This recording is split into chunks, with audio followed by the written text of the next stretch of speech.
राजकिला महत्वा पिताजी को नाम गिरधार सिंह, मां को नाम सती देवला, बड़े भाई साहब को नाम अमरपति आल्हा। मेरा नाम एक आप लोग किला के अंदर चंदी हुदल लुटेरा कहकर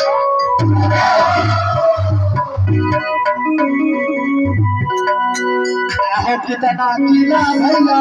यारी को बन दे कितना रही गेले आला हो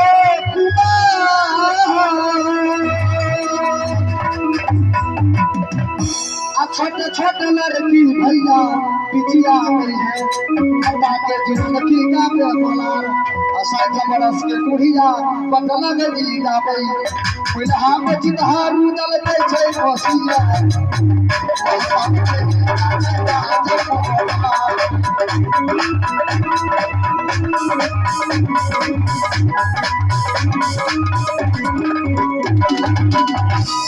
आहे काला मन में सभापति तो सखी लगबे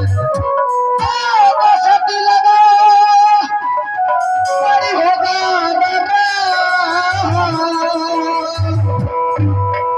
कहे न खबरिया मोरा कैसे बात बोल गई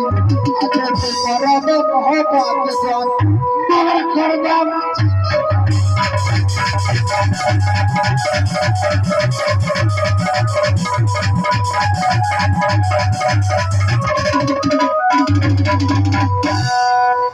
मेरे दोस्त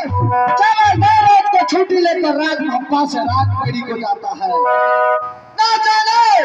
हफ्ता रोज लगाकर राजभप्पा वापस आता है। ठीक है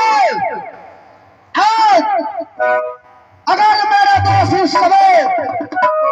2 मिनट के बाद राजभप्पा नहीं आया तो अपना पीतला घोड़ा पर सवार होकर के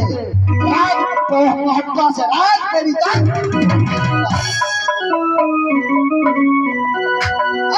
बताइए खबरिया तो सदिया